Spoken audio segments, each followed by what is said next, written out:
임사마さて、なぜ逃がしたジョイボーイを。 거대 철거인 에메트와 거병 해적단의 도움으로 결국 에그헤드를 탈출하는 밀짚모자 해적단. 이렇게 탈출한 밀짚모자 해적단은 거병 해적단과 엘바프로 향하면서 술을 마시는데, 징베는 루피가 베가펑크가 죽은 것에 침울해하고 있다며 확실히 목적은 달성하지 못했다 말하고, 이에 프랑키는 오로성, 해군대장, 시피제로, 세라핌, 해군 군함이 있는 그 지옥에서 완전히 도망쳐 나온 것만으로 기적이라 말하죠. 그리고 조로는 침울해하는 루피의 사왕이나 되어서는 꼴사납다며 영감 하나 죽게 만든 거라 말합니다. 장면은 밀짚모자가 떠난 에그헤드로 바뀌고 임무를 마친 시피제로는 군함으로 돌아오는데, 하지만 스튜시의 모습이 보이지 않아 요원들은 루치에게 스튜시에 대해 묻지만 루치는 단지 죽었다고만 대답하고, 해군 군함에서 세터는 손에 넣어야 할 것은 손에 넣어왔다며 요크와 펑크 레코드, 융합록, 이걸로 마더 플레임은 얻을 수 있다 말합니다. 이어 당장은 이거면 된다 말하는데, 이를 들은 해군 중장들은 밀짚모자 일당과 주얼리 보니를 놓치는 추태를 보였다며 사과하고, 저희는 이대로 엘바프로 향하겠다 말합니다.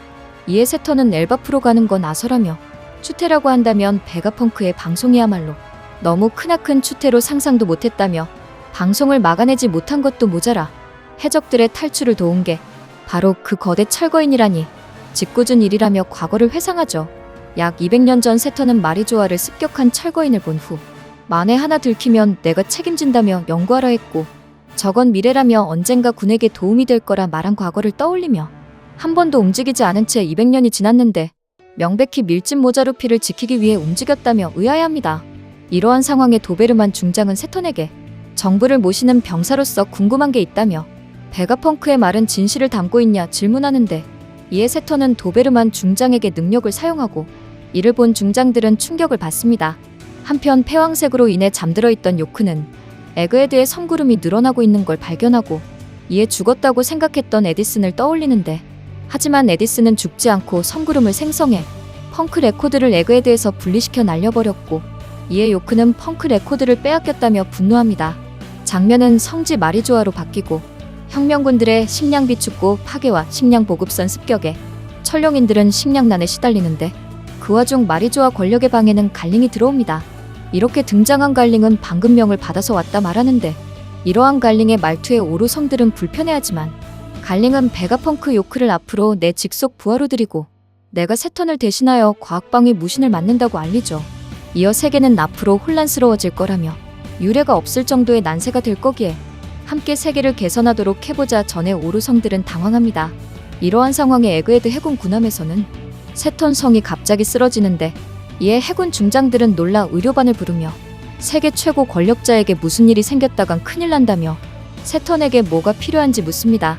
하지만 세턴은 고통의 비명을 지르며 발악했고, 이를 본 중장들은 충격을 받는데, 그 와중 세턴은 이무를 애타게 부르고, 이무는 세턴에게 어째서 조이보이를 놓친 거냐 분노합니다. 이에 세턴은 이무에게 자비를 달라며 그 정도의 종잡을 수 없는 힘일 줄 몰랐다 애원하지만, 세턴이 있던 자리에는 검은 번개와 함께 해골만이 남아있었죠.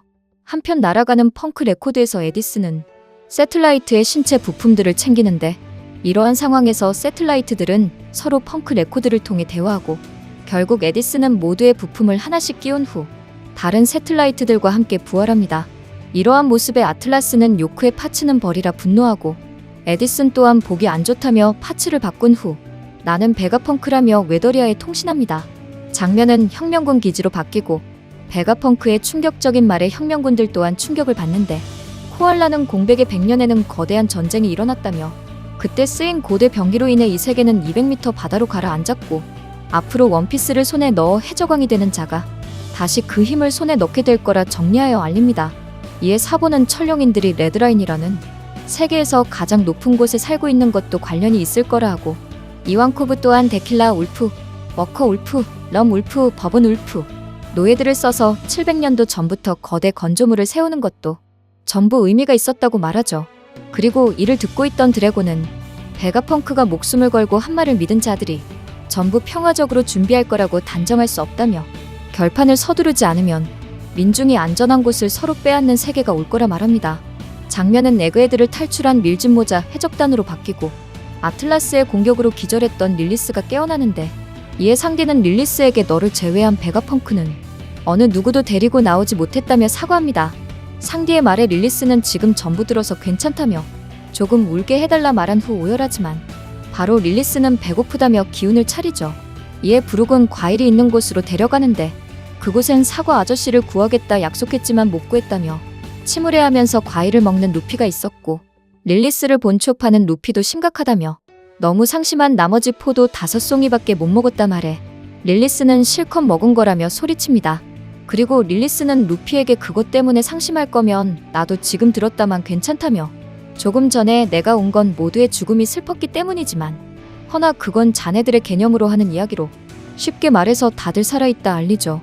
릴리스의 말에 밀짚모자 해적단은 충격을 받는데 릴리스는 자네들이 봤을 땐 죽은 게 맞지만 자네들은 약속을 틀림없이 지켜줬고 그렇기에 루피에게 슬퍼하지 말라고 합니다. 릴리스의 말에 밀짚모자 해적단과 거병해적단은 즐거운 연애를 시작하며 술을 마시는데 루피는 거인들에게 구하러 와줘서 고맙다 전하고 이후 거인들이 루피에게 해적왕은 누가 될 것 같냐 묻자 이에 루피는 베가펑크는 원피스를 찾는 녀석이 세계를 움직인다고 말했다며 나는 그걸 위해 바다에 나왔다 전합니다. 이어 루피는 설령 너희들이 적이라 해도 내가 해적왕이 되는 게 당연하다며 거인들과 건배를 하며 연애를 즐기죠. 한편 연애를 즐기던 보니는 잠들어 아빠와 헤어졌다 다시 만나는 꿈을 꾸는데 보니가 일어나자 쿠마는 웃으며 보니를 반겼고 이렇게 이들이 과거의 약속이었던 함께 수평선을 같이 바라보는 장면과 밀짚모자 해적단이 연회로 즐거워하는 모습으로 원피스 1155화 애니는 끝이 납니다. 오늘의 영상은 여기까지입니다. 시청해주셔서 감사합니다.